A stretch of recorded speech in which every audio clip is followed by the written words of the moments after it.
Neza kuri My Family Ninkuru TV ndabaramukije amahoro y'Imana. Nizere ko mukomeje kugira ibihe vyiza muri Kristo Yesu umwami wacu. Hanyuma twongeye kunezerererwa Imana uyu munsi. Imana yongeye kunyemerera ko nongera guca hano kugira ngo twongere tuganire. Uyu munsi nje ngo tuganire ku ijambo ry'Imana. Yesu nabahezagire. Uyu munsi rero uti uje kutuganiriza kuki? Nje tuganire kuri aya majambo y'Imana afise intego canke umutwe w'ijambo uvuga ngo senga isengesho rigera ku Mana. Iyo wumvise intego uca wibaza uti none hari isengesho umuntu asenga ntirigere ku Mana? Yego, wavyumvishije neza. Hari isengesho umuntu asenga ntirigere ku Mana. Kubera iki rero umuntu asenga isengesho ntirigere ku Mana? Haleluya, amina, amina. Impamvu turayumva gatoya. Reka mbanze ndakwinginga kore subscribe kuri telefone ziri mu Congereza, kubo ziri mu Gifaransa urashobora gukora s'abonner, hama wamara gufyonda kuri s'abonner canke kuri subscribe ugaca ufyonda no ukazogera na like, hanyuma na commentaire zanyu turazikeneye. Kubera iki dukeneye commentaire zanyu? Niho dukura ivyumviro vyanyu. Dushaka kumenya ngo runaka yatubwiye ngo iki, yiyumviriye iki. Iciyumviro cawe rero ugishikiriza muri commentaire, ko commentaire turazisoma tukumva ico mwavuganye natwe, vyamana ngombwa tukanabasubiza biciye muri video tuba twakoze. Imana yo mwijoro nikomeze kubahezagira. Reka ntangure senga kugira ngo nje mu ijambo ry'Imana. Urakoze se umwami wacu Yesu Kristo, Imana rurema, turakubasha. Ni wewe wera, uragororotse kandi urakiranutse. Turagushimiye kuri umunyabuntu buhebuje. Turagushimiye kuri Imana y'amahoro.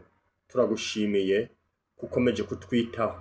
Haleluya. Ijambo ryawe ryarambiye ngo kubw'urukundo wakunze twebwe abari mwisi gwatumye utanga umwana w'ikinege kugira ngo umwizera wese ntazapfe rubi. Turagushimiye Kristo ko wemeye kwitanga kugira ngo tuzapfe rubi. Uyu munsi wa none rero ndasengeye ubwoko bwawe bagiye kumva ijambo ryawe. Nyemerera je ubwanje mbitwiucemo kugira uganirize ubwoko bwawe. Mwami ubaganirize nk'uko waje ubigenza kuri Adamu na Eva. Ijambo ryarambiye ngo waje ubaganiriza bakanezerwa bakishima. Ubwoko bwawe nabo ubaganiriza ko je ntacyo mvise no uganiriza ubwoko bwawe, ariko mwami wewe wavuze ngo uzaherekeza ijambo ryawe riherekeresha ibimenyetso n'ibitangaza. Riherekeresha ibimenyetso n'ibitangaza yo ku bwoko bwawe. Mu izina rya Yesu Kristo, bisigaye komeze kutuba hafi, dushigikire. Nanje ubwanje unkomeze nyakubaha Imana, ucugirira neza n'abagwaye. Imbaraga zawe zibasange, ineza ikomeze kugaragara kuri buri wese. Mu izina rya Yesu Kristo ndasenge n'abazobona iyi video ejo hazaza canke mu kwezi kuzataha canke aho bazoyibonera hose, kugira ngo mwami baze bumve ico uvugana nawe biciye mu ijambo ryawe. Mu izina rya Yesu Kristo Munyanazareti, amen, amen. Ndongeye kubaha kaze rero dusome ijambo ry'Imana dusanga muri kino gitabo c'ubutumwa bwiza bwa Yesu Kristo uko bwanditswe na Luka kiriya gice ca 18. Ye gusoma mpereye ku murongo w'9 ndaza kugeza kuri uriya murongo wa 10, ndaza kugeza ku murongo wa 14. Ntabwo ntevya sindambirana n'amajambo make cyane. Mbaye kaze dusome mu izina rya Yesu Kristo. Hari umutwe w'amajambo uvuga ngo umugani w'umufarisayo n'umutoza kori. 9 aravuga ngo uyu mugani nawo awucira abizigira ubwabo ko bagororotse, bagakengera abandi bose. Ati abantu babiri baduze baja mu rusengero gusenga. Umwe yari umufarisayo, uwundi yari umutoza kori. Umufarisayo ahagaze asengera ku mutima wiwe ati, Mana ndagushimye yuko ntameze nk'abandi bose, abanyazi canke abagabitanya canke abasambanyi canke n'abameze nk'urya mutoza kori. Mu minsi 7 yose nisonzesha kabiri ntanga ikigira 10 c'ivyo ndonka byose. Ariko wa mutoza kore, aho ngeze kuri 13, haravuga ngo ariko wa mutoza kore ahagaze kure ntiyagomba no kurangamiza ngo arabe mw'ijuru, ariko arishishitira ati Mana ngira ikigongwe kuko ndi umunyavyaha. Ndababwire uwo muntu yamanutse aja iwe atsindanishirijwe kuruta wa wundi, kuko uwishira hejuru wese azocishwa azocishwa bugufi, ariko wicisha bugufi azoshirwa hejuru.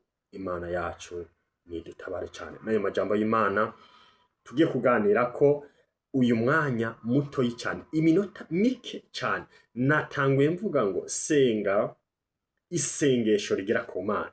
Byumvikana hari isengesho usenga ntirigere ku Mana. Kubera iki? Kubera iki hari isengesho dusenga ntirigere ku Mana? Icambere ningene twagiye gusenga, ningene twagiye imbere y'Imana. Ica kabiri ni inyifato wifata yuriko urasenga Imana. Kubera iki? Imana yacu si muvyara wacu, Imana yacu si papa, si papa wo mu mubiri. Iyo mvuze ngo papa, hari abacu bavuga ati Imana yacu ni papa, urabesha. Ariko Imana ni papa vy'ukuri, ariko si papa wo mu mubiri ugenda uko ushatse wikubita imbere uko ushatse, nivyo.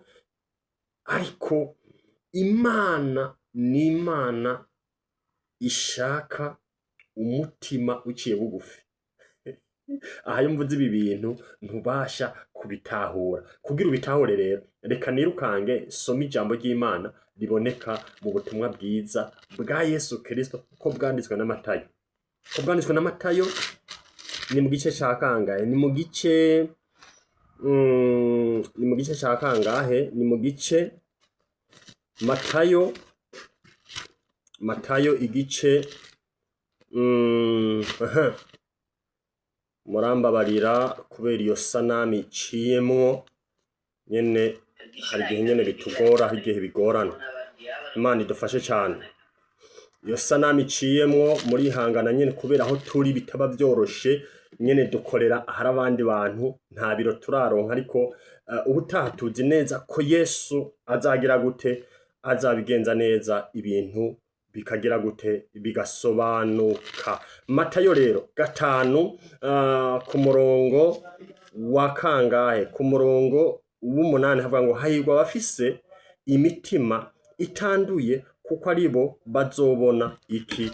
Imana. Abo bafise rero imitima itanduye nibo bazobona Imana. Amen. Wa mufarizayo yibira ngo atanga ivya 10, ariko ivya 10 ntibishobora gutuma bikugira umugororotsi. Yisonzesha kabiri mu ndwi, ariko kwisonzesha mu gihe udafise umutima wo guca bugufi ntibishobora kukugira umugororotsi. Ikindi, ahubwo wa mutima wumva wuzuye ivyo, ukavuga ngo uko biri kose ndazi ko ndi umunyavyaha, ndagomba gutakambira Imana kugira ngo Imana imbabarire kuko ndabizi ko ndi umunyavyaha. Ico gihe Imana iraza hagira gute, ikakubabarira kuko wemanze ko uri umunyavyaha. Hari rero isengesho ritagera ku Mana bivanye n'ingene wifashe. Munyemerere ndangiriza hano, nzogaruka mu gice ca kabiri nje kuvugana nawe kuri aya majambo, ariko ndakubwire ngo senga isengesho rigera hehe ku Mana, mw'izina rya Yesu.